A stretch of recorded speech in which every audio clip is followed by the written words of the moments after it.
And so it begins.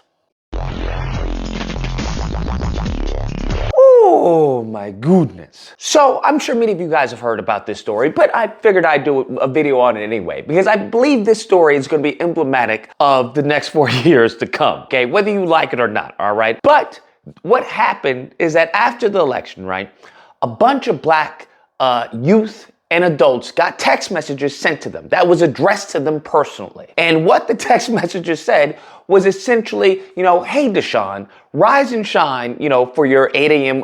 Wake-up call. You have been selected to pick cotton. Your slave master, will be coming to pick you up. You will be on plantation, B. Initially, I was mad. I was just so mad. This woman did not want to be identified, but she reached out to Channel 9 after she says she received a racist and disturbing text message. It just says that someone will be picking me up sometime in November and to work on the plantation. Some other slaves will be picking us up at 5 o'clock in the morning. The FBI is investigating a string of racist messages sent to black Americans across the U.S. This is one of the disturbing texts, and I'm sorry we have to put this up on screens. It reads, you have been selected to pick cotton at the nearest plantation. Again, for the folks listening on the radio, I am reading quotes from this text, and references executive slave catchers. Children and college students got messages like this. One mother in Houston said her daughter, who was in high school, received one as well. And it was messages like that were sent to a bunch of black people, especially those in HBCUs. I can only imagine, right, if you had a child and your child got a message like that. What do you do? How do you explain to them that, hey, there are people who dislike you just simply due to your existence? That you are now forced to have that conversation with them. Man, I think that's messed up, obviously. I think that's messed up, but this is what we voted for. The black men who are unfortunately they're compromised. Many of them who are like, oh, we're going for Trump. What they fail to estimate, or what they fail to comprehend, is that you have to understand Trump comes with a group of people. That's what you have to understand. You have to understand that it's not just Trump and his policies, it's everyone that comes with those policies. She said it's a message that her and some of her friends received. And so I'm like, which friends? And so she said, all of my black friends. To have somebody threaten their lives or threaten their livelihood or threaten their family's livelihood, it becomes uncomfortable. This should not be sent to any student, black, brown, blue, purple, yellow, whatever.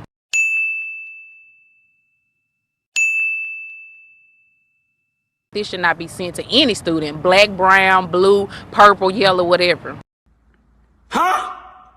As I've said before, it may be a blessing in disguise or it may be a curse, because everything you think is bad right now is going to be a lot worse, bruh. It's going to be a lot worse. And it's going to be very interesting to see, as far as we as a people, if we rise from the ashes like a phoenix or if we, disappear.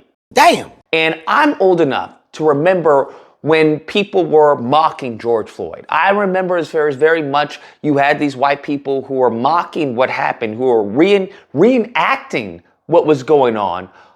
In New Jersey protests. This road here is exactly where that viral video, you can hear people yelling, and they've got lots of signs out here today. This is the exact road that they were walking when that video was filmed. So the response out here has been overwhelming to folks here who live in this area. I'm old enough to remember where you had a kid calling another black kid on the bus the N-word. Can you shut up, Nick? What? Can you shut up, Nick? What'd you say? I probably heard that. Fucking shut. Worse. Can you shut up, Nick? Huh? I'm old enough to remember a lot of these things that has happened over the period of this time. I think a lot of people happen to have some type of amnesia, or they happen to view what was going on through rose-tinted glasses. Those glasses are about to get smashed. I think this is just the beginning of what's to ensue, because I think there are a lot of people that are going to be emboldened. There are a lot of racists that are going to be emboldened. And I'm not saying, that everyone who voted for Trump are racist, but everyone who was racist voted for Trump for the most part. And she's not alone. Social media sites have been flooded with people from New York to Florida who say they've gotten these racist messages. Freeman and others believe the texts may have been sparked by the current political climate. And, you know, I know we have the Spencers, I forgot what his name was, the Spencers and the other individuals who are like, well, we voted for Kamala. But the reason why they voted for Kamala in many cases was to somehow antagonize white people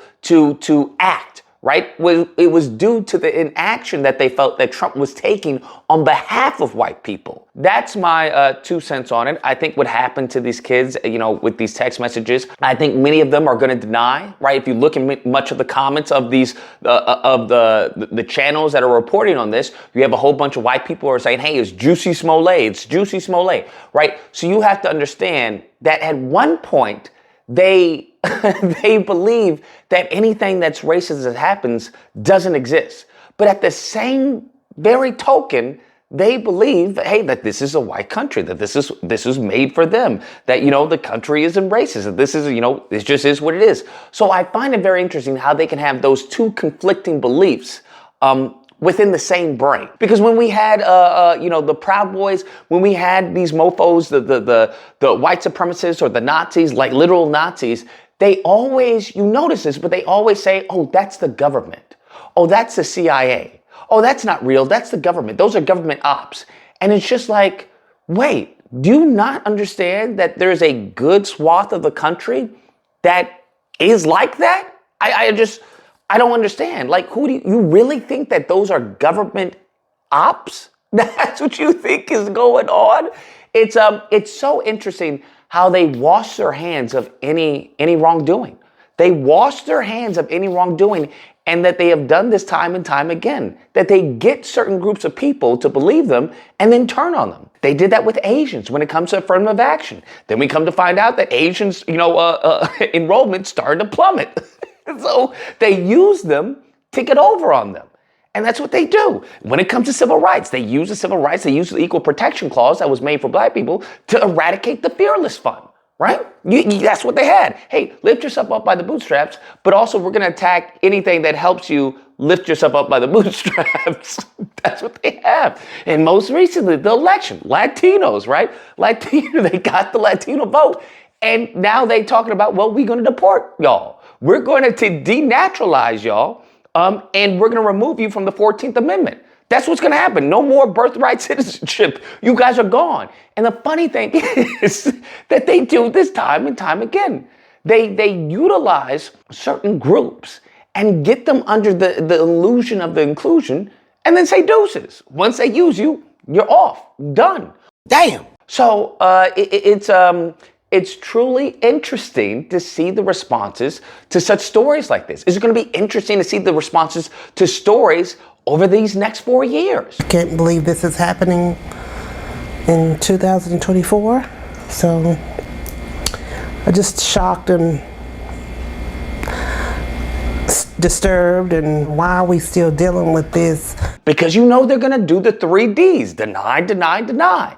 We're in for quite a treat of a roller coaster for the next 4 years. I will say that. Anyways, guys, that's a video. Let me know what you guys think. Whether or not you believe, look, this is all fear-mongering. Everything's going to be A-okay. It's going to be peaches and creams. I don't know what you're talking about. We're in good hands. Or if you haven't believed, okay. I mean, if you believe that, there's nothing I can say. There's nothing that I can say that can change your opinion. I'm sure that you probably believe this was a hoax and this was fake and that black people sent these messages to themselves. So I believe the problem with this election is that the echo chamber is going to remain an echo chamber because there's been no disruption to said echo chamber. So we are in for it. Nevertheless, if you happen to disagree, you know where to find me. Friday through Sunday, Disagreement Day. Call in and we'll duke it out. Hope you guys enjoy the video. If you did, please feel free to like, share, comment. Let me know what you guys think. And subscribe. And all that fun stuff. Till next time, guys. Be amazing. This should not be sent to any student. Black, brown, blue, purple, yellow, whatever.